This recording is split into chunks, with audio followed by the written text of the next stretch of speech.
प्रिय विद्यार्थियों, कॉलेज शिक्षा विभाग राजस्थान की ओर से संचालित ज्ञानदूत कार्यक्रम में मैं डॉक्टर महेश कोटवाल आपका हार्दिक अभिनंदन स्वागत करता हूं। प्रिय विद्यार्थियों, आज के अपने इस वीडियो में हम बात करेंगे वैज्ञानिक प्रबंध सिद्धांत के बारे में, साइंटिफिक मैनेजमेंट थ्योरी के बारे में। जो वैज्ञानिक प्रबंध सिद्धांत है उसे प्रबंध के क्षेत्र में वैज्ञानिक दृष्टिकोण अपनाने वाली संगठन संबंधी प्रथम व्यवस्थित विचारधारा कहा जाता है। इस विचारधारा का विकास 20वीं सदी में प्रारंभ हुआ था। 19 एवं 20वीं सदी में बहुत सारी क्रांतियाँ हुई थी, महान क्रांतियाँ हुई थी। उन सभी महान क्रांतियों में प्रबंध क्रांति को भी सम्मिलित किया जाता है। इसे भी एक प्रबंध की क्रांति के रूप में वैज्ञानिक प्रबंध सिद्धांत की पहचान है। अगर हम वैज्ञानिक प्रबंध सिद्धांत शब्द के उद्भव की बात करें, उदय की बात करें, तो सबसे पहले लुई ब्रैंडिज ने इस शब्द का प्रयोग किया था। उन्होंने 1910 में अंतर्राष्ट्रीय वाणिज्य आयोग के समक्ष ब्रैंडिज ने तर्क देते हुए कहा था, अगर रेलवे वैज्ञानिक प्रबंध विधियों को लागू करेगा तो प्रतिदिन $1 मिलियन रुपए तक बचा सकते हैं, डॉलर तक बचा सकते हैं। हम पहले बात करते हैं वैज्ञानिक प्रबंधन का क्या अर्थ है। पीटर एफ ड्रकर ने, जो लोक प्रशासन के प्रसिद्ध विद्वान हैं, उन्होंने कहा है कि वैज्ञानिक प्रबंधन का अर्थ है कि कार्य का संगठित रूप से अध्ययन किया जाए और इस कार्य के अध्ययन में कार्य का सरलतम भागों में विश्लेषण करने के लिए कार्य को अलग अलग भागों में बांटा जाए और प्रत्येक कार्य का विश्लेषण किया जाए और उस विश्लेषण के द्वारा श्रमिक कैसे कार्य का करते हुए अधिक से अधिक सुधार कर सकता है, अधिक से अधिक उसमें कार्य करने के जो तरीके हैं उनमें सुधार किया जा सकता है, उनको व्यवस्थित किया जा सकता है। तो वैज्ञानिक प्रबंधन का अर्थ है कार्य का संगठित अध्ययन, कार्य का सरलतम भागों में विश्लेषण तथा प्रत्येक भाग का श्रमिक द्वारा निष्पादन करने हेतु व्यवस्थित सुधार करने में है। जो फ्रेडरिक विंसलो टेलर हैं, उन्होंने वैज्ञानिक प्रबंधन को परिभाषित करते हुए सबसे पहले तो उन्होंने प्रबंधन को एक सच्चा विज्ञान, एक ट्रू साइंस बताया उन्होंने। और उन्होंने कहा प्रबंधन ऐसा विज्ञान है, ऐसा जो सुनिश्चित नियमों, विधियों तथा सिद्धांतों के ऊपर आधारित है। उन्होंने इस विचार पर भी बल दिया कि प्रबंधन से तात्पर्य उन सभी सिद्धांतों से है जो सभी प्रकार के संगठनों में समान रूप से लागू होते हैं। यानी टेलर कहते हैं कि प्रबंधन के सिद्धांत प्रत्येक स्थान पर, वैज्ञानिक प्रबंधन के सिद्धांत सभी प्रकार के संगठनों में उनको बराबर लागू किया जा सकता है। इस तरह जो वैज्ञानिक प्रबंधन सिद्धांत है वो उत्पादन के क्षेत्र में, कार्य करने के क्षेत्र में क्या करता है, कल्पना को हटाता है, रूढ़िवाद को हटाता है, परंपराओं को हटाता है और उनके स्थान पर स्थापित करता है। वैज्ञानिक प्रबंधन स्थापित करता है मापन को और मेजरमेंट को स्थापित करता है, लॉ को, रूल ऑफ लॉ को स्थापित करता है, यानी नियमों को स्थापित करता है। और वो चाहता है कि अधिक से अधिक उत्पादन हो, अधिक से अधिक उत्पादन करके प्रत्यक्षवाद को आगे बढ़ाता है। इस तरह से वैज्ञानिक प्रबंधन जो परंपराएं हैं, रूढ़ियाँ हैं, कल्पना को के अगेंस्ट चलते हुए उनको प्रतिस्थापित करते हुए उनके स्थान पर वैज्ञानिक विधियों को स्थापित करना चाहता है। वैज्ञानिक प्रबंधन का विकास 19वीं सदी के प्रारंभ में हुआ था। 19वीं सदी में एक नए प्रकार का औद्योगिक माहौल बनना शुरू हुआ था, जिसके कारण प्रबंधीय वर्ग है उसके दायित्व में वृद्धि हुई। और इस दायित्वों के कारण, जो ये दायित्व में वृद्धि हुई, इसके कारण जो रोजाना के जो एवरीडे के जो काम होते हैं, जो एवरीडे की जो समस्याएं होती हैं, उनको एवरीडे सुलझाने के बजाय इस तरह का तरीका अपनाने के लिए कार्य शुरू हुआ कि हम एक समावेशी, व्यापक, एक सबको समाहित करने वाली एक दीर्घकालीन योजना बनाई जाए, जिससे इस तरह की समस्याओं का व्यवस्थित तरीके से निदान किया जा सके। इन समस्याओं को, दिन प्रतिदिन की समस्याओं का व्यवस्थित निदान करने के लिए, दीर्घकालिक निदान करने के लिए हेनरी मेटकॉफ जैसे प्रमुख नेताओं ने प्रबंधन की एक ऐसी एकीकृत प्रणाली, इंटीग्रल प्रणाली विकसित करने की कोशिश की, इसे ही टाउने ने प्रबंधन का नया दर्शन विज्ञान कहा था।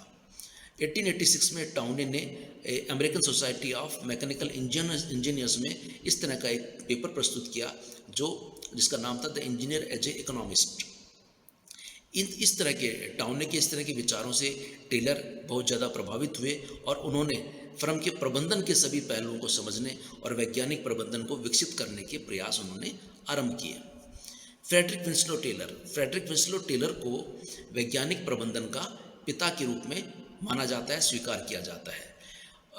फ्रेडरिक विंसलो टेलर एक ऐसे व्यक्तित्व थे जिन्होंने प्रबंधन के ही नहीं, विज्ञान के क्षेत्र में, उत्पादन के क्षेत्र में अनेक महत्वपूर्ण कार्य किए। इसलिए टेलर को के बारे में कहा जाता है कि वे अपने काम के कारण ही महत्वपूर्ण दिलचस्प नहीं है, बल्कि अपने व्यक्तित्व के कारण भी महत्वपूर्ण दिलचस्प है। उनका व्यक्तित्व बहुत अधिक प्रभावशाली था और वो निरंतर काम में लगे रहते थे। उनका जो जुनून था वो जुनून दक्षता के लिए था परफॉर्मेंस के लिए उनका जुनून था, और वो निरंतर काम में संलग्न रहते थे और उनके काम करने की जो क्षमता थी वो तो अभूतपूर्व थी, उसकी तो कोई तुलना ही नहीं की जा सकती। उनका और इन काम करने का जो उनका जुनून था, इसके कारण उनका जो जीवन था वो अविश्वसनीय रूप से सक्रिय था। टेलर क्या चाहते थे? टेलर प्रबंधन की एक नई और संपूर्ण अवधारणा विकसित करना चाहते थे। वो चाहते थे कि पारंपरिक प्रबंधकों को एक नया दृष्टिकोण विकसित करना चाहिए, जो प्लानिंग की बात करे, जो नियंत्रण के तत्वों को शामिल करे, और जो प्रबंधन है, जो मैनेजमेंट है, जो मैनेजर्स हैं, वो अपनी जो उनका दायित्व है, अपनी जो उनकी नौकरी है, उसके बारे में एक व्यापक दृष्टिकोण अपनाते हुए कार्य करने के लिए प्रेरित हो। फ्रेडरिक विंसलो टेलर जो वैज्ञानिक प्रबंधन के जनक कहे जाते हैं, उनका एक आदर्श वाक्य है जो आप सबको उसके पर ध्यान देना चाहिए कि जीवन में आनंद को कर्तव्य बनाने की अपेक्षा हमें कर्तव्य को आनंद बनाने के लिए कार्य करना चाहिए। यानी टेलर कहते थे, उनका आदर्श था कि जीवन में आनंद को कर्तव्य बनाने की अपेक्षा कर्तव्य को आनंद बनाना अधिक महत्वपूर्ण है। हमें भी नियमित रूप से हमें इस तरह से काम करना चाहिए ताकि हमारा जो कार्य है, जो हमारे कर्तव्य हैं, उनमें ही हमें आनंद आने लगे, उनको ही हम एंजॉय करने लगे। इससे हमें काम करने में अधिक आनंद आएगा। फ्रेडरिक विंसलो टेलर का संक्षिप्त सा परिचय हम जानते हैं कि उनका जन्म हुआ था 20 मार्च 1856 को पेंसिल्वेनिया में, और उन्होंने फ्रांस और जर्मनी में 2 साल तक स्टडी किया। उन्होंने हार्वर्ड लॉ स्कूल के लिए जो एंट्रेंस एग्ज़ाम है वो भी पास कर लिया था, लेकिन क्योंकि वो बहुत ज़्यादा मेहनती थे और मिट्टी के तेल में लगातार पढ़ते रहते थे, इसी कारण उनकी नज़रें ख़राब हो गई, आँखें ख़राब हो गई, इसलिए वो अपनी जो शैक्षणिक गतिविधियों को जारी नहीं कर पाए। लेकिन 1873 में उन्होंने क्या किया, केवल 18 साल की उम्र में वो फिलाडेल्फिया के एंटरप्राइजेस हाइड्रोलिक में शामिल हो गए, और वहाँ उन्होंने 4 साल तक बिना वेतन के एक अप्रेंटिस के रूप में, एक प्रशिक्षु के रूप में, प्रशिक्षण प्राप्त करने वाले मजदूर के रूप में उन्होंने काम किया। अब देखिए, 18 साल की उम्र में उन्होंने काम करना शुरू किया और 4 साल तक बिना वेतन के उन्होंने काम किया, और उसके बाद वो इतने मेहनती थे, इतने अपने काम में लगे रहते थे कि केवल 5 साल में वो मजदूर के रूप में काम करते करते 1884 में केवल 6 साल में वो गैंग बॉस, फोरमैन, अनुसंधान निदेशक के रूप में पदोन्नत होते हुए अंत में चीफ इंजीनियर बन गए उस मिडवेल स्टील कंपनी के। ये उनकी मेहनत और उनकी ईमानदारी उन्होंने वहाँ तक पहुँचा दिया, और उनके जो इनोवेशंस थे, उन्होंने सबसे पहले उस समय जो एक बिल्कुल अप्रत्याशित बात थी, उन्होंने मैकेनिकल इंजीनियरिंग मास्टर डिग्री प्राप्त की केवल पत्राचार पाठ्यक्रमों से। फिर उसके बाद वो फिलाडेल्फिया मैन्युफैक्चरिंग कंपनी में महाप्रबंधक बने, और फिलाडेल्फिया में परामर्श एजेंसी उन्होंने शुरू की, और 1898 में उन्होंने अपने सहयोगियों के साथ एक हाई स्पीड वाले स्टील का उन्होंने डेवलपमेंट किया। ये उनका संक्षिप्त सा परिचय है, और उन्हें अनेक तरह के उन्हें पुरस्कार प्राप्त हुए, जैसे उन्हें मानद डॉक्टर ऑफ साइंस से उनसे सम्मानित किया गया। उन्होंने टक स्कूल ऑफ बिजनेस में प्रोफेसर के रूप में भी काम किया। उन्होंने अनेक तरह के आविष्कार किए।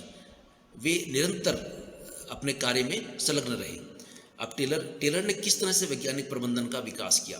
सबसे पहले हम बात करते हैं, जब काम करने लगे थे तो उनके समय में जो औद्योगिक प्रबंधन था वो शौकिया प्रकार का था। लोग शौक से करते थे, वो उसमें केवल बहुत ज़्यादा काम करने के इंटरेस्टेड नहीं रहते थे। इस कारण जो शौक से प्रबंधन करने का जो उस समय प्रचलन था, उसके कारण जो कर्मचारी प्रशिक्षित नहीं होते थे, योग्य प्रबंधन नहीं हो पाता था। तो उन्हें लगा कि अगर हम कर्मचारियों को प्रशिक्षित करें, एक योग्य प्रबंधन का विकास करें और श्रमिकों के बीच एक साझेदारी के माध्यम से हम सर्वोत्तम परिणाम प्राप्त करने के लिए कार्य कर सकते हैं। उन्होंने जो अनुभव किया, उन्होंने ये देखा कि उस समय जो श्रमिक थे वो जानबूझकर अपनी क्षमता से कम काम करते थे।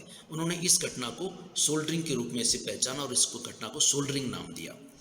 टेलर ने सोल्डरिंग के 3 कारण बताए। टेलर ने सोल्डरिंग के 3 कारण बताए। उन्होंने कहा, पहला कारण उन्होंने यह बताया कि जो मजदूर हैं, जो श्रमिक हैं, वो जानबूझकर उतना ही उत्पादन करते हैं जितना कोई मजदूर आसानी से उत्पादन कर सके। उनका मानना था, उनका ये विश्वास था, अगर वो अधिक उत्पादन करने लगेंगे तो उनके साथ के जो बहुत सारे मजदूर हैं वो अधिशेष हो जाएंगे। कम मजदूर ही जितना उनका टारगेट है फर्म का उतना उत्पादन कर लेंगे और इस कारण बहुत सारे मजदूर बेरोजगार हो सकते हैं।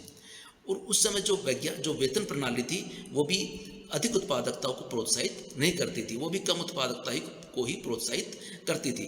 कर्मचारी इस डर से अधिक उत्पादन नहीं करते थे। वो मानते थे अगर वो अधिक उत्पादन करेंगे तो वो अधिक उत्पादन मानक बन जाएगा और इसके कारण परिणाम स्वरूप उनका वेतन कम होने लगेगा। और श्रमिक कभी भी वैज्ञानिक तरीके से नए कार्य करने के तरीकों को खोजने की प्रयास नहीं करते थे। वो जो प्रचलित नियम थे, जो प्रचलित अंगूठे के नियम थे, प्रचलित वैज्ञानिक तरीके थे, उन्हीं पर भरोसा करते हुए उन्हीं के अनुसार वो उत्पादन कार्य करते थे, जिसके परिणाम स्वरूप उत्पादन बढ़ नहीं पाता था, अधिक नहीं हो पाता था। इसके अलावा जब वो मिडवेल स्टील कंपनी में कार्य कर रहे थे तब उन्होंने यह भी देखा, प्रबंधन के कई दोषों की उन्होंने पहचान की। उन्होंने यह देखा कि प्रबंधन जो मैनेजमेंट है उसको न तो मजदूरों की जिम्मेदारियों का पता था और न ही प्रबंधन की जिम्मेदारियों का उन्हें कोई स्पष्ट समझ नहीं थी। उन्होंने काम के प्रभावी कोई मानक भी नहीं बना रखे थे कि काम के स्टैंडर्ड्स होने चाहिए जिनको हमें काम को प्राप्त करने के लिए हमें कार्य करना चाहिए। टेलर ने यह भी देखा कि जो प्रबंधन थे, जो मैनेजमेंट के थे, उसके जो डिसीजंस होते थे, जो निर्णय होते थे, वो अवैज्ञानिक होते थे और वो जो पुराने अंधविश्वास चला आ रहा था, जो उनका पुराना अनुभव था और जो उनके पुराने प्रचलित नियम थे, उन्हीं पर आधारित उनके अनुभव रहते थे। उस समय उन्होंने यह भी पता किया कि जो विभाग थे, अलग अलग विभाग जो थे प्रबंधन के, उनमें भी एक जो कार्य का विभाजन था वो अधिक स्पष्ट नहीं था और उसके बारे में बहुत अधिक बिना कोई बहुत ज़्यादा अध्ययन किए कार्य का विभागों का गठन किया हुआ था। उन्होंने यह भी पहचान की कि जो मजदूर थे, जो काम करने वाले थे, उनकी क्षमताओं को, उनकी योग्यताओं को और उनकी रुचियों पर बिना विचार किए श्रमिकों को नियुक्त कर दिया जाता था। और जो श्रमिकों द्वारा, उन्होंने यही पता कि श्रमिकों द्वारा जो प्राकृतिक सोल्डरिंग और जो सिस्टमेटिक सोल्डरिंग होती थी, एक तो जो अपने आप जो कम उत्पादन होता था और एक जो मजदूर व्यवस्थित तरीके से इस तरह से कम उत्पादन करते, जिसे सिस्टमेटिक सोल्डरिंग कहा जाता है, के कारण उत्पादन अधिक नहीं हो पाता था, कम उत्पादन होता था। तो इस तरह से उन्होंने यही पता किया कि नौकरियों को ठीक से डिज़ाइन नहीं किया गया था प्रबंधन के द्वारा और जो सोल्डरिंग, जो सिस्टमेटिक सोल्डरिंग होती थी, कम उत्पादन करने की जो परंपरा थी, उसको दूर करने के लिए भी श्रमिकों को प्रबंधन कोई उचित प्रोत्साहन प्रदान करने का काम नहीं करता था। टेलर ने वैज्ञानिक प्रबंधन के विकास के लिए जो काम किए, उनके जो 4 महत्वपूर्ण जो लेखन हैं, जो ग्रंथ हैं, उनकी थोड़ी सी हम चर्चा करेंगे। उन्होंने एपीसीरेट सिस्टम लिखा। उन्होंने 1895 में दुकान प्रबंधन, जैसे शॉप मैनेजमेंट कहा जाता है, वो 1903 में उन्होंने लिखा। और steel the art of cutting steels, धातु काटने की कला 1906 में। और वैज्ञानिक प्रबंधन के सिद्धांत उनका पुस्तक आई 1911 में। ये जो उनका एपीसीरेट सिस्टम जो पुस्तक है वो वेतन के प्रशासन से संबंधित है कि किस तरह से श्रमिकों को मजदूरी दी जानी चाहिए, उन्हें वेतन दिया जाना चाहिए, किस तरह से उनका वेतन निर्धारण किया जाना चाहिए। उन्होंने वेतन निर्धारण के 3 तत्वों को मिलाकर उन्होंने एक नई प्रणाली का, उन्होंने वेतन प्रशासन की नई प्रणाली का प्रस्ताव रखा। उन्होंने कहा कि प्रत्येक काम के लिए टाइम स्टडी करनी चाहिए और टाइम स्टडी करने के बाद में कि काम करने में कितना समय लगता है, कितना उत्पादन होता है, उसके आधार पर प्रत्येक काम का अवलोकन और विश्लेषण करते हुए प्रत्येक काम का एक मानक निर्धारित करना चाहिए और उस मानक के अनुसार उस काम की दर निर्धारित करनी चाहिए। और जो काम के जो दर है उसके एक अंतर दर प्रणाली, यानी प्रत्येक काम की एक डिफरेंशियल रेट सिस्टम होना चाहिए, यानी प्रत्येक काम का एक अलग मूल्य होना चाहिए, अलग उसका रेट होना चाहिए। और उन्होंने कहा कि हम मजदूर को भुगतान करें, हम पद को भुगतान नहीं करें, यानी जो मजदूर ज़्यादा काम करे, अच्छा काम करे, उसे ज़्यादा वेतन, और जो कम काम करे उसे कम वेतन। इस तरह से उन्होंने पे स्ट्रीट सिस्टम उनका वेतन प्रशासन से संबंधित है। फिर उन्होंने दुकान प्रबंधन की, शॉप मैनेजमेंट की बात की, यानी जो फैक्ट्रियां हैं, जो उत्पादन केंद्र हैं, उसका किस तरह से मैनेजमेंट किया जाए। इसमें उन्होंने कार्यशाला प्रबंधन, संगठन और प्रबंधन पर चर्चा की। उन्होंने उन्होंने अपना एक प्रबंधन का उन्होंने अपना दर्शन पर ध्यान केंद्रित करते हुए उन्होंने 3 उद्देश्य बताए कि प्रबंधन के 3 उद्देश्य होने चाहिए। पहला उद्देश्य होना चाहिए कि हम अधिक से अधिक मजदूरी का भुगतान करें, हम अधिक रेट पर मजदूरी का भुगतान करें। उन्होंने कहा कि हमें औद्योगिक दक्षता को अधिक से अधिक बढ़ाना चाहिए और बढ़ी हुई औद्योगिक दक्षता को प्राप्त करने के लिए निरंतर काम करना चाहिए, और जो उत्पादन लागत है उसको भी कम से कम करने के लिए कार्य करना चाहिए। इसके लिए उन्होंने अपने जो शॉप मैनेजमेंट है, जो दुकान प्रणाली का विकास, जिसको उन्होंने प्रबंधन प्रणाली का विकास के लिए उन्होंने कहा टेलर ने कहा कि नियंत्रित परिस्थितियों में निर्दिष्ट सामग्री के साथ और निर्दिष्ट विधियों का प्रयोग करते हुए टेलर ने यह जानने का प्रयास किया कि एक निर्दिष्ट प्रक्रिया से किसी व्यक्ति या मशीन को दिए गए कार्य में कितना समय लगेगा या लगना चाहिए। तो इस तरह से उन्होंने ये कंट्रोल्ड, उन्होंने एक सिस्टम को कंट्रोल, एक व्यवस्था उन्होंने स्थापित करने का प्रयास किया, खोजने का प्रयास किया, अध्ययन करने का प्रयास किया कि हम कितने समय में कितनी लागत के साथ हम कितना उत्पादन कर सकते हैं। इस तरह से टेलर ने वैज्ञानिक प्रबंधनों के जो उपकरण और सामग्री से जो श्रमिकों के कार्य करने की क्षमता को निर्धारित करने के लिए भी उन्होंने कार्य करने का दृढ़ निश्चय किया, और उनके इस दृष्टिकोण ने ही वैज्ञानिक प्रबंधन की सही शुरुआत की। शॉप मैनेजमेंट के लिए, वैज्ञानिक दुकान प्रबंधन के लिए टेलर ने स्टॉप वॉच की मदद ली, और स्टॉप वॉच की मदद से उन्होंने वैज्ञानिक तरीकों से कार्य करने के विधियों को खोजने का प्रयास किया। उन्होंने यह भी जानने का प्रयास किया, उन्होंने यह भी निश्चित करने का प्रयास किया कि हम जो निर्धारित काम है उनको श्रमिकों की योग्यताओं को देखते हुए, श्रमिकों की सीखने की क्षमता को देखते हुए निर्धारित कार्यों के लिए उपयुक्त श्रमिकों का चयन कर सकें। इसलिए उन्होंने श्रमिकों के चयन करने की भी वैज्ञानिक पद्धति की आवश्यकता को उन्होंने पहचाना, और इसी तरह से उन्होंने गति और समय अध्ययन, उन्होंने टाइम और स्पीड स्टडी के उन्होंने तरीके ढूंढे, और इसके माध्यम से उन्होंने विश्लेषण करने का प्रयास किया कि सामग्री, मशीनों और उपकरणों से कैसे हम दुकान प्रबंधन की हम एक अच्छी प्रणाली का विकास कर सकते हैं। टेलर ने अपने जो अनुभव थे उससे उन्होंने यह पता किया कि जो फॉरमैन थे, जो सुपरवाइजर होते हैं और जो मजदूर होते हैं, उनके बीच में जो संबंध होते हैं वो बहुत कड़वे होते हैं, और उनमें हमेशा संघर्ष चलता रहता है, और इसके कारण उत्पादन में भी कमी आती है। तो टेलर ने इसको रोकने का प्रयास किया कि हम इस जो संघर्ष है, इस संघर्ष को रोकने का प्रयास करें, और इसके लिए उन्होंने यह देखा कि अगर हम कार्य के विज्ञान की खोज करें तो हम इस संघर्ष को समाप्त कर सकते हैं। इस कार्य के विज्ञान को खोजने के लिए, इसने साइंस ऑफ वर्क खोजने के लिए उन्होंने 2 दशक लगा दिए, उन्होंने 20 साल उन्होंने लगाए, और इसके लिए उन्होंने मशीन के टूल्स, उनकी गति, धातु, किस तरह की हम धातु का प्रयोग करें, किस तरह की सामग्री का प्रयोग करें, इन सब के साथ उन्होंने प्रयोग किया, और इन सब का प्रयोग का परिणाम यह हुआ कि उन्होंने एक हाई स्पीड वाले स्टील की खोज की, जिसके परिणाम स्वरूप धातुओं को काटने की कला में एक क्रांति आ गई। उनका जो the art of cutting steels पर जो उनका पेपर है वो 1906 में प्रकाशित हुआ था, और राष्ट्रपति के संबोधन के रूप में American society of mechanical engineers के समक्ष रखा गया। इस पेपर पर आप देखो, इस जो प्रयोग था, इस प्रयोग पर $2 लाख की लागत आई थी। 26 सालों तक लगातार प्रयोग किए गए, और इस 26 वर्षों के इस प्रयोग में कितने ही तो ऐसे प्रयोग थे जिनका रिकॉर्ड नहीं रखा गया, और जो रिकॉर्ड रखा गया, रिकॉर्डेड जो प्रयोग थे वो थे 30,000 से 50,000 तक की संख्या में, यानी इतने ज़्यादा उन्होंने प्रयोग किए, और इन प्रयोगों के माध्यम से उन्होंने स्टील्स को, हाई स्पीड स्टील्स को हम कैसे काट सकते हैं, इस तरह का उन्होंने खोज करने का प्रयास किया। इसको जो the art of cutting steels है, इसको उनका सबसे अधिक महत्वपूर्ण माना जाता है, योगदान माना जाता है। हम बात करते हैं टेलर ने जो प्रबंध की अवधारणा जो उन्होंने खोजने की प्रयास की, उन्होंने कहा था कि अगर टेलर की जो पहली चिंता थी, वो पहली चिंता ये थी कि अगर हम अधिक से अधिक उत्पादन बढ़ाएं, उच्च उत्पादकता को प्राप्त करें। उनका ये कहना था कि अगर हम उच्च उत्पादकता को प्राप्त कर लेंगे तो उससे सभी व्यक्तियों को समान रूप से लाभ मिलेगा। इससे श्रम मजदूरों को अधिक मजदूरी मिलने लगेगी, प्रबंधन को अधिक लाभ मिलने लगेगा। उपभोक्ताओं को उत्पादों की कम कीमत के रूप में जो जो उत्पाद हैं उनकी कम कीमत का भुगतान करना पड़ेगा, तो इसलिए इससे उपभोक्ताओं को भी फ़ायदा होगा, उपभोक्ताओं को भी लाभ मिलेगा। इसलिए टेलर ने कहा कि प्रबंधन को मानकों को निर्धारित करने के लिए, कार्य की योजना करने के लिए, प्रोत्साहन योजना को व्यवस्थित करने और नियंत्रित करने और उन्हें तैयार करने की जिम्मेदारी लेनी चाहिए। जो वैज्ञानिक प्रबंधन के 4 सिद्धांत उन्होंने निर्मित किए टेलर ने, ये 4 सिद्धांत बहुत अधिक महत्वपूर्ण है और ये 4 सिद्धांत को साथ साथ उपयोग में लाना चाहिए। टेलर कहना था कि इन चारों सिद्धांतों को हम साथ साथ में उपयोग में लाएं।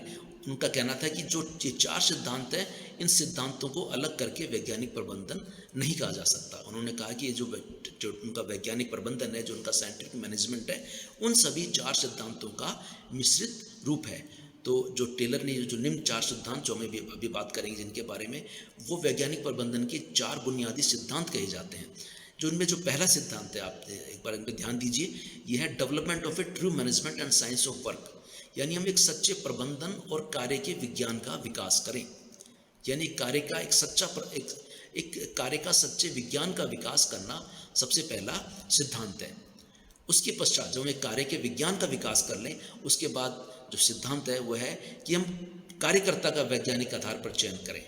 जो उस कार्य का हमने विज्ञान को खोज लिया, कार्य करने का हमने तरीका खोज लिया, वैज्ञानिक तरीका खोज लिया, उसके बाद उस वैज्ञानिक तरीके से कार्य करने के लिए जो हमें श्रमिक चाहिए, जो हमें मजदूर चाहिए, जो हमें वर्कर चाहिए, उसका सिलेक्शन भी, उसका चयन भी हम वैज्ञानिक आधार पर ही करें। तो ये उनका दूसरा सिद्धांत है, scientific selection of the workers, कार्यकर्ता का वैज्ञानिक आधार पर चयन। ये वैज्ञानिक प्रबंधन का दूसरा सिद्धांत है। और जो वैज्ञानिक प्रबंधन का तीसरा सिद्धांत है वह यह है कि हमें हमने कार्यकर्ता का चयन किया, जिस श्रमिक का हमने चयन किया, जिस वर्कर का हमने चयन किया है, उसका वैज्ञानिक रूप से शिक्षण हो, उसका विकास हो वैज्ञानिक रूप से। यानी scientific education and development of workers, यानी जो हमने वर्कर्स जो हमने ढूंढे हैं उनका हम वैज्ञानिक तरीके से हम उनका डेवलपमेंट करें, उनको हम एजुकेशन दें, उनको हम वैज्ञानिक ट्रेनिंग दें, साइंटिफिक तरीके से उनको ट्रेनिंग करें। फिर उसके पश्चात जो सबसे महत्वपूर्ण उनका जो चौथा सिद्धांत है, वो इनका ये कहना है कि जो मैनेजमेंट है और जो श्रमिक है, दोनों के बीच में जो सहयोग है वो बहुत अधिक घनिष्ठ होना चाहिए, बहुत अधिक मैत्रीपूर्ण होना चाहिए। ये टेलर का कहना है कि जब दोनों के बीच में महत्वपूर्ण घनिष्ठ सहयोग होगा तो दोनों साथ मिलकर काम करेंगे। इसलिए ये टेलर की 4 बुनियादी सिद्धांत हैं, development of true management and science of work, फिर scientific selection of the workers, फिर scientific education and development of workers and intimate and friendly cooperation between management and man. ये वैज्ञानिक प्रबंधन के 4 बुनियादी सिद्धांत हैं। हम 4 बुनियादी सिद्धांतों की चर्चा करते हैं। सबसे पहले हम बात करते हैं development of true management and science of work. यानी टेलर के अनुसार हमें श्रमिक क्या कार्य करेंगे, उस कार्यों की हमें पूर्णतः वैज्ञानिक जांच पड़ताल और विश्लेषण करके प्रत्येक कार्य को करने का हमें सबसे बेहतर तरीका खोजने का प्रयास करना चाहिए, खोजा जाना चाहिए, और इसको हम खोज सकते हैं। और इसके लिए कार्य करने के जो अलग अलग तरीके हैं, परिस्थितियाँ हैं, उनका सबका विस्तृत विश्लेषण किया जाना चाहिए। और इन वैज्ञानिक विधि से जो कार्य का विज्ञान खोजा गया है, इसको खोजने का परिणाम यह होगा कि हम श्रमिक की मेहनत को भी बचा सकेंगे, हम समय को बचा सकेंगे और कार्य में होने वाली अनावश्यक गलतियों से भी हम बच सकेंगे। उसके पश्चात टेलर कहते हैं कि कार्य का वैज्ञानिक आधार पर, कार्यकर्ता का जो मजदूर है उसका वैज्ञानिक आधार पर चयन किया जाना चाहिए। टेलर का मानना था कि जो मजदूर है, जो व्यक्ति है, प्रत्येक व्यक्ति में प्रत्येक कार्य करने की योग्यता नहीं होती। प्रत्येक व्यक्ति की रुचियां अलग होती हैं, उनका स्वभाव अलग होता है, और वो अपने रुचि स्वभाव के अनुसार और अपने बौद्धिक गुणों के आधार पर अलग अलग तरह का कार्य करना पसंद करता है। तो टेलर ने ये कहा कि हम उसके शरीर को देखते हुए, शारीरिक ताकत को देखते हुए, उसके बौद्धिक गुणों को देखते हुए और उसका कार्य की वैज्ञानिक प्रकृति को देखते हुए दोनों को मिलान करने का प्रयास करें। उनका, टेलर का यही मानना था कि उस श्रमिक को हम चयन करें जिसमें कार्य करने की योग्यता हो और भविष्य में सीखने की क्षमता, उसमें ऐसी क्षमता होनी चाहिए सीखने की, निरंतर सीखने का प्रयास करता रहे। तो ऐसे श्रमिक को प्राथमिकता देने की बात करते थे। और टेलर का यह मानना था कि प्रत्येक श्रमिक में विकास करने की क्षमता होती है, सीखने की क्षमता होती है, बस उसे इसको विकास के अवसर प्रत्येक श्रमिक को प्रदान करने चाहिए। यह टेलर का मानना था। उसके पश्चात टेलर कहते हैं, जो उनका तीसरा सिद्धांत है कि हमें जो कार्य का विज्ञान है और जो हमारा जो चयनित और ट्रेंड मजदूर है, उन दोनों को हम साथ साथ लेकर आएँ, दोनों को हम जोड़ें साथ में, और दोनों को जोड़ने के बाद जो हमारे कार्य का विज्ञान है वो उसको मजदूर को सिखाएं और उसके बाद उसमें ट्रेनिंग करें और फिर उसके बाद हम उसको कार्य करने के लिए प्रेरित करें। टेलर का यह भी मानना था कि हम मजदूरों को इस तरीके से प्रेरित करें कि वो हमारी जो वैज्ञानिक पद्धति से हमने कार्य करने का तरीका खोजा है, उस कार्य करने उसी से वो कंटिन्यू काम करें, अपने कार्य करने की पुरानी तरीके की ओर नहीं लौट जाएं। इसके लिए टेलर कहते हैं कि हमें श्रमिकों को निरंतर प्रेरित करना चाहिए। टेलर ने इसके लिए निरंतर मजदूरों को प्रेरित करने की आवश्यकता बतलाई। उन्होंने कहा कि मजदूर तो हमेशा प्रबंधन की सहायता करने के लिए तत्पर होते हैं, ये तो प्रबंधन ही है जो सहयोग नहीं करता है। टेलर का मानना था कि जब श्रमिक मजदूर और प्रबंधन साथ साथ सहयोग करने लगेंगे तो उस दिन मानसिक क्रांति डेवलप हो जाएगी, मानसिक क्रांति का विकास हो जाएगा, मानसिक क्रांति स्थापित हो जाएगी। मानसिक क्रांति के बारे में हम बाद में बात करेंगे। अभी हम अगले चौथा सिद्धांत उसके बारे में बात करते हैं। टेलर का कहना था कि मजदूरों और प्रबंधन दोनों के बीच में अगर हम कार्य के उत्तरदायित्व को समान रूप से विभाजित कर देंगे तो समान विभाजन से दोनों के बीच सहमति व आपसी निर्भरता उत्पन्न होगी, दोनों के बीच में आपसी अंतरंगता बनेगी, सहयोग की भावना उत्पन्न होगी, जिससे अनेक प्रकार के संगठन की प्रबंधन की अनेक समस्याओं का समाधान संभव हो सकेगा। इस तरह से हम जो हमने टेलर के 4 बुनियादी सिद्धांत थे, उन सिद्धांतों का उन्होंने एक दर्शन प्रस्तुत किया। उन्होंने कहा, उनका मानना था, उन दर्शन के हिसाब से जो चीज़ें निकल के आई उनको देखिए आप। टेलर कहते थे कि हमें अंगूठे के नियम के स्थान पर विज्ञान का हमें प्रयोग करना चाहिए। वो कहते थे साइंस को महत्व दीजिए, नॉट रूल ऑफ थंब को महत्व नहीं दीजिए। वो कहते थे हार्मनी होना चाहिए, नॉट डिस्कॉर्ड, यानी श्रमिकों और प्रबंधनों के बीच सद्भाव होना चाहिए, किसी भी तरह का कलह नहीं होना चाहिए, किसी भी तरह का झगड़ा नहीं होना चाहिए। टेलर सहयोग पर जोर देते थे, कॉपरेशन पर जोर देते थे, व्यक्तिवाद पर नहीं, इंडिविजुअलिज्म पर नहीं। और टेलर का कहना है कि हमें अधिकतम उत्पादन के लिए काम करना चाहिए, सीमित उत्पादन के लिए नहीं है, हमें मैक्सिमम आउटपुट के लिए काम करना चाहिए। कभी भी हम अपनी क्षमताओं को सीमित नहीं करें, कम उत्पादन करने के लिए काम नहीं करें। टेलर का कहना था कि हम development of each man to his greatest efficiency and prosperity, यानी वैज्ञानिक प्रबंधन प्रत्येक व्यक्ति का उसकी सर्वाधिक दक्षता तक और समृद्धि के लिए विकास करना चाहता था। यानी प्रत्येक व्यक्ति का विकास वहाँ तक किया जाए जहाँ तक उसका विकास संभव हो, जहाँ तक उसकी दक्षता संभव हो, कार्य करने की दक्षता जहाँ तक उसमें संभव हो। टेलर ने एक कार्यात्मक फोरमैनशिप का सिद्धांत भी विकसित किया। उनका मानना था कि श्रमिकों को केवल एक पर्यवेक्षक से आदेश नहीं लेना चाहिए, उन्हें 4 पर्यवेक्षकों से, 4 सुपरवाइजर से आदेश लेना चाहिए।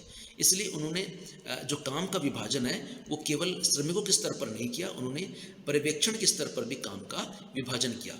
उन्होंने 8 जो सुपरवाइजर हैं उनको उन्होंने 2 भागों में बांटा। उन्होंने 2 भागों में से एक भाग तो उन्होंने नियोजन के लिए रखा और शेष 4 को उन्होंने निष्पादन के लिए जिम्मेदार बताया।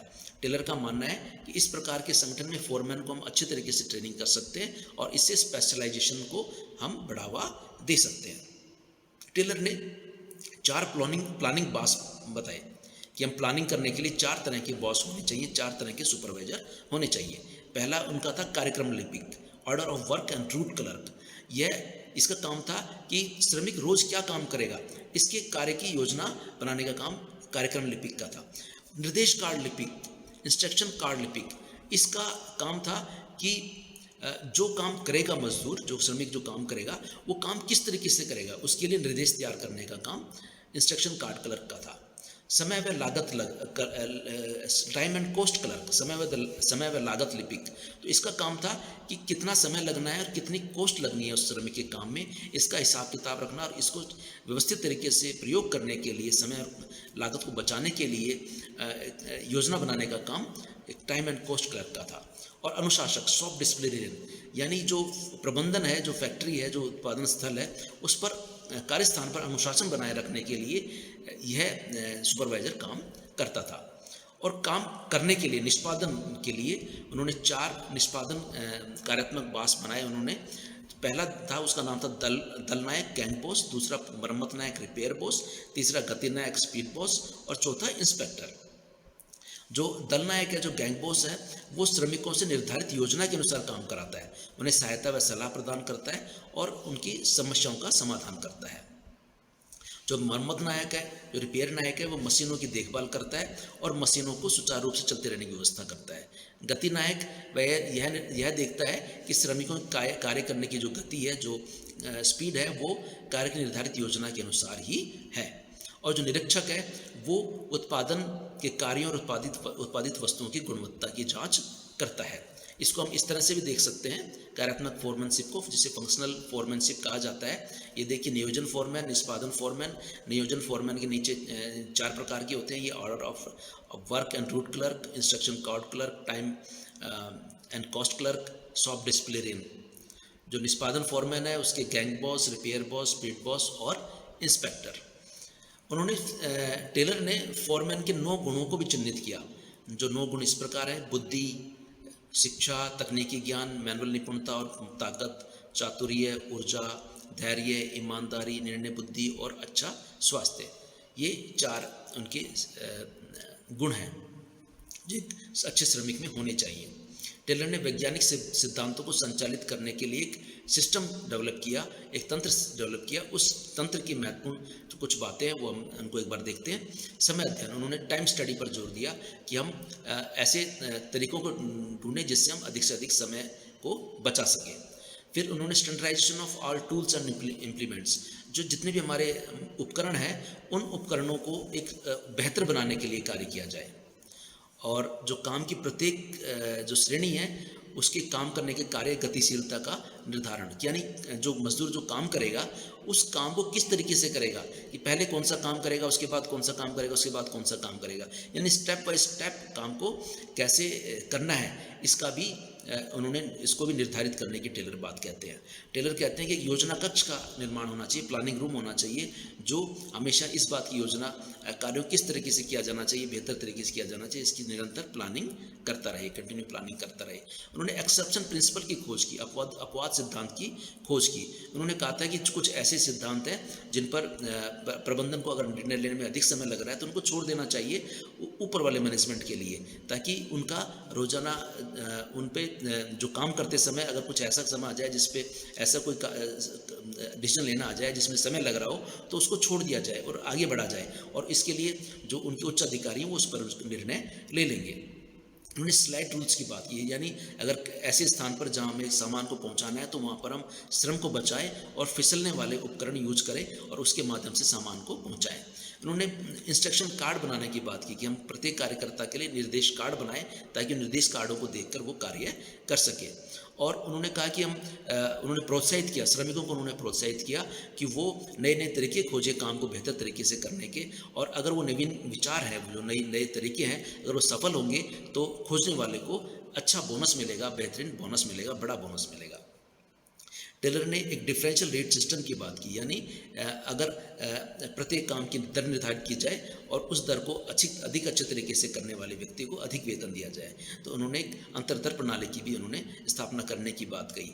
उन्होंने कहा कि हमें एक समृद्धि प्रणाली का निर्माण किया जाना चाहिए, यानी एक मैनोमेटिक सिस्टम का यूज़ किया जाना चाहिए, जिसके माध्यम से उसको तैयार किया जाना चाहिए, जिसको देख के श्रमिक कार्य करने को जो हमारा कार्य करने का तरीका है, जो हमारे कार्य करने के स्टेप्स हैं, उनको हम बेहतर तरीके से याद कर सकें। और उन्होंने एक रूटिंग सिस्टम बनाया कि हम एक रूट सिस्टम से कार्य करें, जिसके माध्यम से कार्य करने की गति को बढ़ाया जा सके। और आधुनिक मॉडर्न कॉस्ट सिस्टम को उन्होंने अपनाने की बात की, ताकि हम अधिक से अधिक कॉस्ट को, कार्य करने की कॉस्ट है उसको कम कर सकें। अब हम बात करते हैं टेलर के मानसिक क्रांति की बात करते हैं, मेंटल रिवॉल्यूशन की बात करते हैं। जो मेंटल रिवॉल्यूशन है वो कहता है कि मेंटल रिवॉल्यूशन, जो मानसिक क्रांति, वैज्ञानिक प्रबंधन का दर्शन है, एक फिलॉसफी है मेंटल रिवॉल्यूशन। यानी जो मेंटल रिवॉल्यूशन कहती है, वैज्ञानिक प्रबंधन ये कहता है कि नियोक्ताओं के बीच में, जो प्रबंधन की मैनेजमेंट है, और मजदूरों के बीच में और उपभोक्ताओं के बीच में, जिसे उनके बीच में किसी भी तरह का कोई संघर्ष नहीं है। उन्होंने कहा कि जो वैज्ञानिक प्रबंधन है, उस श्रमिकों और प्रबंधनों के लिए पूरी तरह से एक मानसिक क्रांति, पूर्ण मानसिक क्रांति है, फुल मेंटल रिवॉल्यूशन है।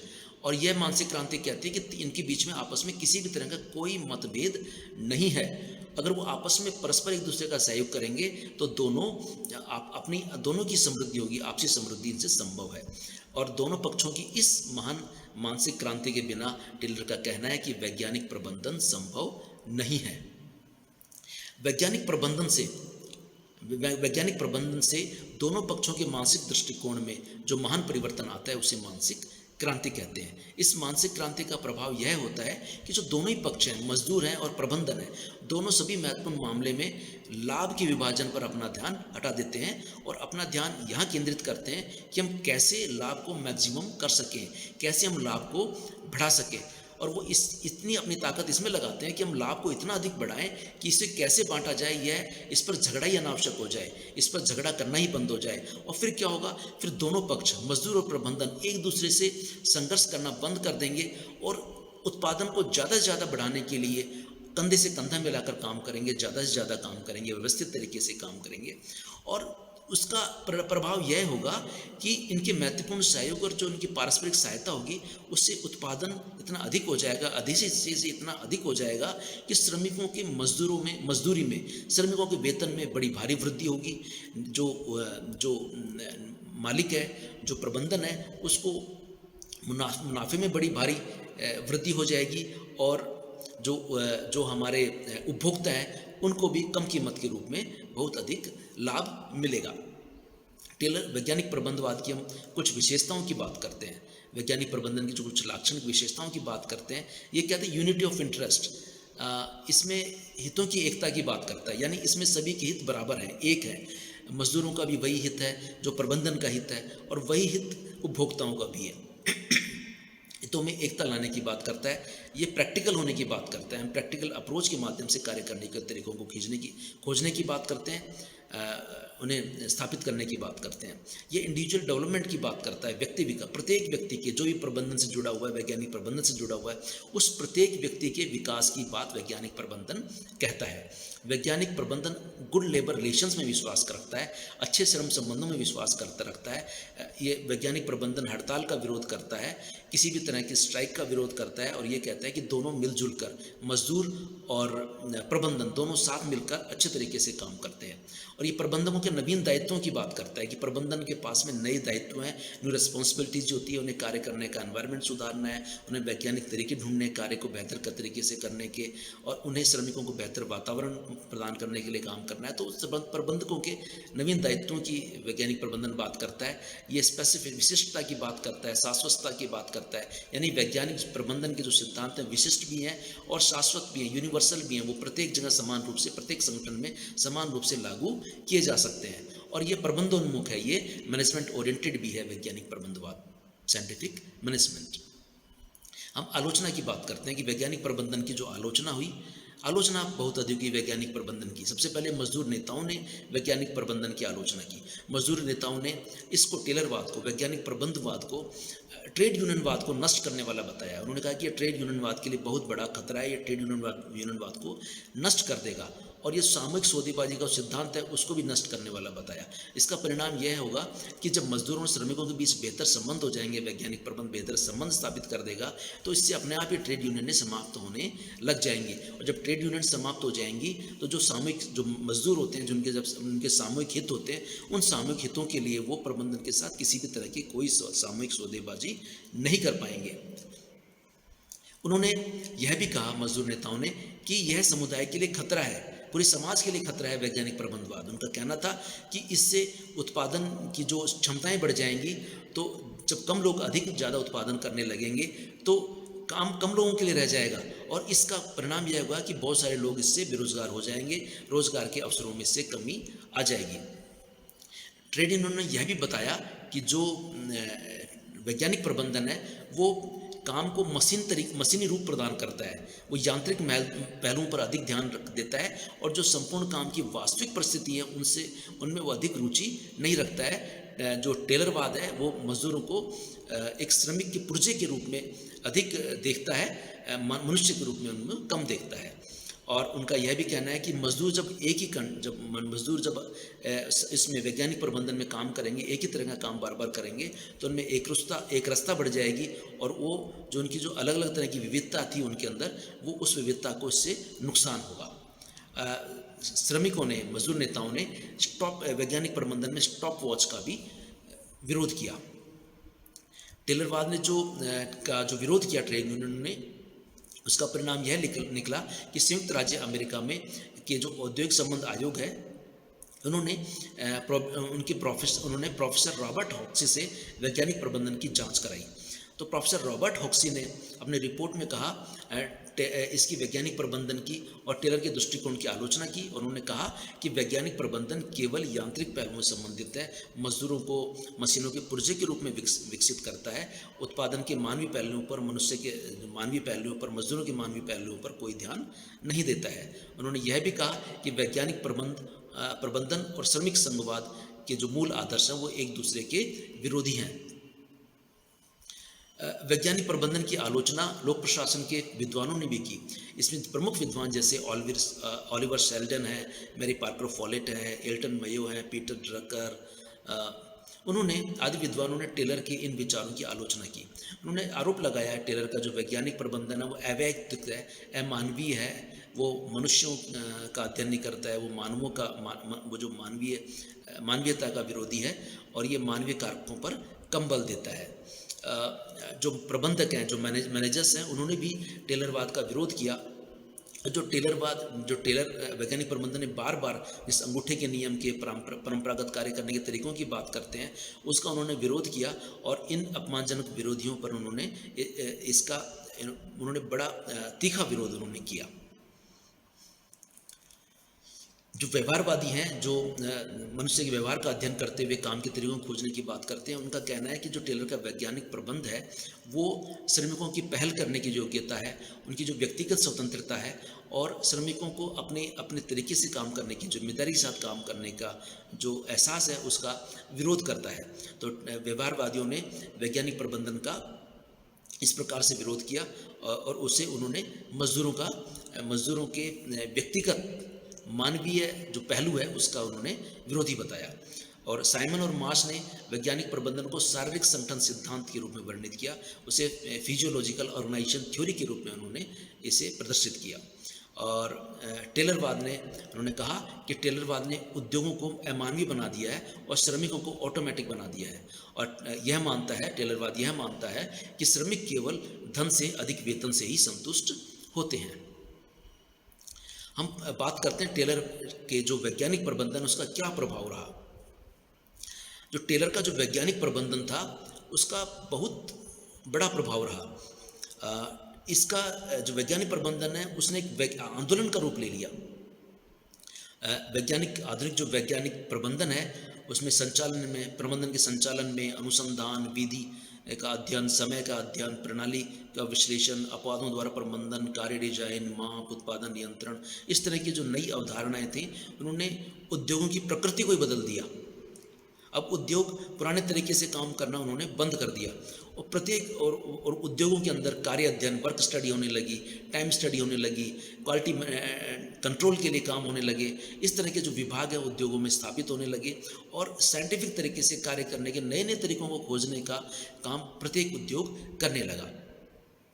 संयुक्त राज्य अमेरिका में जो पुराने ज़माने के जो औद्योगिक प्रबंधन जो प्रविधि थी वो समाप्त हो गई, उन पर वैज्ञानिक प्रबंधन ने विजय प्राप्त की, और जो अधिकतर उद्योग हैं उनके वैज्ञानिक प्रबंधन की विधियों से संचालित होने लगे। जो वैज्ञानिक प्रबंधन का आंदोलन है ये इसका प्रभाव केवल यूएसए पे नहीं रहा, ये उस समय के जो औद्योगिक देश थे उन सब में वैज्ञानिक प्रबंधन फैल गया। जर्मनी में, इंग्लैंड में, फ्रांस में, यूएसएसआर में, और अनेक जो यूरोपीय देश हैं सब में वैज्ञानिक प्रबंधन का सबने बड़े गर्मजोशी से वैज्ञानिक प्रबंधन का स्वागत किया, और तेजी से इसका प्रसार इन देशों में हुआ। रूस ने तो वैज्ञानिक प्रबंधन का बहुत ज़्यादा समर्थन किया, और अपने जो टेलर के सिद्धांत थे उनको उन्होंने इंजीनियरों की सिलेबस में शामिल किया। उनके एजुकेशन में, उनके ट्रेनिंग के जो पाठ्यक्रम था, सिलेबस था, उसमें उन्होंने वैज्ञानिक प्रबंधन को शामिल कर लिया। अगर हम लोक प्रशासन विषय में बात करें तो लोक प्रशासन में सुधार पर वैज्ञानिक प्रबंधन का बहुत बड़ा प्रभाव रहा। टेलरवाद वैज्ञानिक प्रबंधन को लोक प्रशासन के निकट लाने में सफल सिद्ध हुआ। टेलरवाद ने वैज्ञानिक प्रबंधन को, साइंटिफिक मैनेजमेंट को और पब्लिक एडमिनिस्ट्रेशन को एक दूसरे के साथ जोड़ा, और इसका परिणाम यह निकला कि संगठन के शुद्ध सिद्धांतों को विकसित करने की प्रेरणा मिली।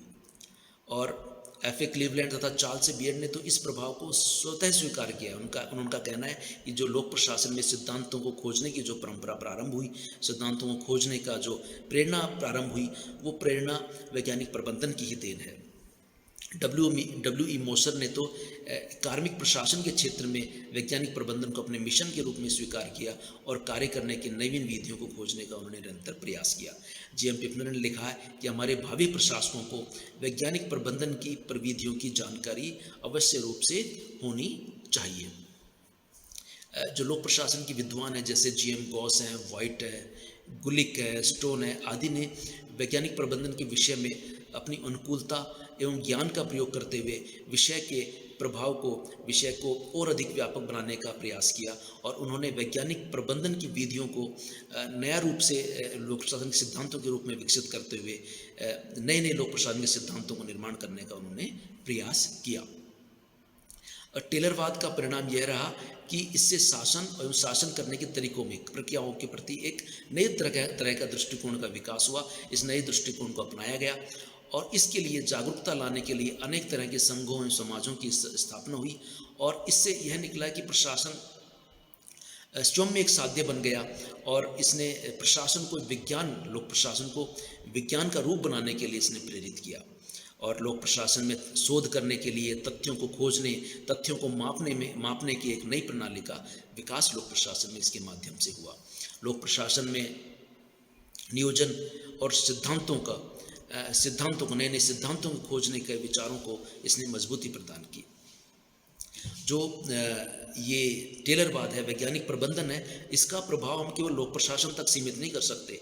लोक प्रशासन के अतिरिक्त लेखांकन में, अकाउंटिंग में, एजुकेशन शिक्षा में, पुस्तकालय विज्ञान में, वास्तुकला में, स्वास्थ्य में, सेना में सहित अनेक विषयों में, कई विषयों में लोक प्रशासन के प्रभाव को, वैज्ञानिक प्रबंधन के प्रभाव को हम स्पष्ट रूप से देख सकते हैं।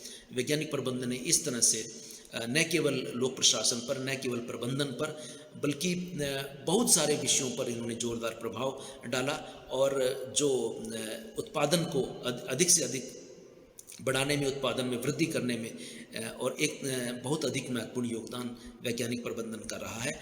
मानव की प्रगति में जो 19वीं सदी में, 20वीं सदी में जो मनुष्य की तेज़ी से प्रगति हुई, मानव की तेज़ी से प्रगति हुई, विकास के नए नए सोपान जो मनुष्य ने प्राप्त किए, उसमें हम वैज्ञानिक प्रबंधन की योगदान की हम अवहेलना नहीं कर सकते। धन्यवाद विद्यार्थियों।